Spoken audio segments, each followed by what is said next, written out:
دعا ہے وہ بھی صومی غدن نویت من شہر رمضان. رمضان میں ہماری کتابوں میں لکھا ہوا ہے کہ یہ دعا مانگنی چاہیے، وہ بھی صومی غدن نویت، یہ نیت ہے. تو یہ غلط ہے، اس کا نہ قرآن و سنت اس کا کوئی ثبوت ہے، اور ویسے بھی نیت دل کے ارادے کا نام ہے. اور رمضان میں ارادہ ہوتا ہے صبح اٹھے سحری کھانے کے لیے تو روزہ ہی رکھنے کے لیے تو کھا رہے ہیں، ورنہ کسی کا دماغ خراب ہے 4 بجے اٹھ کے ناشتہ کرے گا. وہ کیا خیال ہے؟ دنیا میں ایسا کوئی پاگل دیکھا آپ نے جو 4 بجے روزہ نہ رکھنے کی نیت سے کھا رہا ہو اٹھ کے کہ میرا روزہ نہیں ہے لہذا میں آج 4 بجے کھاؤں گا؟ بھائی 4 بجے کھانا یہ نیت ہی ہے، اور مضبوط دل میں ارادہ کر لے. اور کوئی وسوسوں کا مریض ہے اس کے لیے علماء نے کہا کہ زبان سے کہنے میں کوئی حرج نہیں ہے. کوئی وسوسے ہیں کہ پتہ نہیں، پاگل لوگ بہت ہوتے ہیں نا دنیا میں، وہ سوچتا رہے گا سارا دن پتہ نہیں میری نیت تھی کہ نہیں تھی. تو ایسے پاگلوں کے لیے فقہا نے لکھ دیا کہ زبان سے بول دے میرا روزہ ہے. یہ پاگلوں کے لیے، اصل حکم یہ نہیں ہے.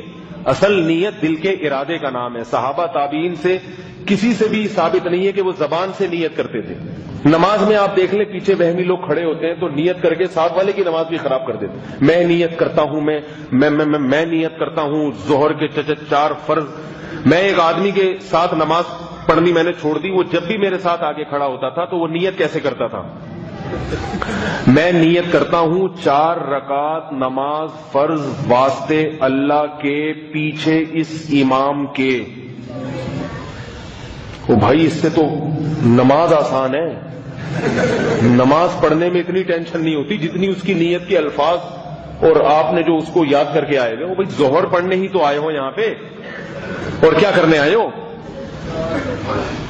تو نہ نماز میں یہ کہنے کی ضرورت ہے کہ ظہر پڑھ رہا ہوں، دل میں یہی ارادہ ہے ظہر پڑھ رہا ہوں، اور امام ہی کے پیچھے پڑھ رہا ہوں، ورنہ ادھر جا کے پڑھتا نا، ادھر صف میں کیوں کھڑا ہوتا؟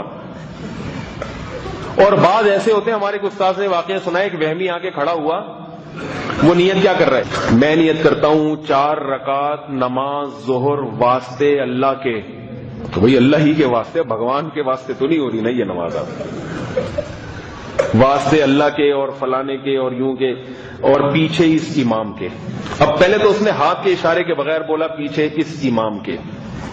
اسے خیال ہے کہ اس کا مطلب تو کچھ بھی ہو سکتا ہے، اس میں تو نشانہ خطا بھی جا سکتا ہے. تو میری دل میں نیت یہی والا تھا جو مصلی پہ کھڑا ہوا ہے، یا دل میں کوئی اور تو نہیں تھا؟ تو متعین ہونا چاہیے، لہذا ہاتھ سے اشارہ کر کے بولا اس امام کے. اب جب آپ کسی کی طرف ہاتھ سے اشارہ کرتے ہیں تو انگلی بھی تو قدرتی طور پہ تھوڑی سی ٹیڑھی میڑھی ہوتی ہے نا. تو چونکہ یہ تھوڑا صف میں دور کھڑا ہوا تھا تو اس کو ڈر یہ لگا کہ یہ نشانہ بالکل اسی بندے کی طرف پتہ نہیں جا رہا ہے کہ نہیں جا رہا. ایسا تو نہیں کہ دائیں بائیں نشانہ خطا ہو کے رفیع بھائی پہ لگ رہا ہو جا کے، یا مؤذن صاحب پہ لگ رہا ہو جا کے، تو یہ تو نماز غلط ہو جائے گی. تو اور قریب جا کے بولا اس امام کے.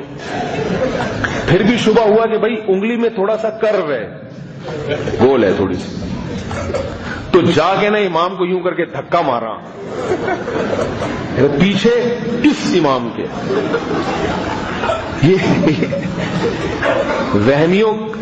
وہمی لوگ اگر یہ کریں نہ کریں تو سب کی خواہش بہرحال یہی ہوتی ہے کہ بالکل متعین ہو جائے.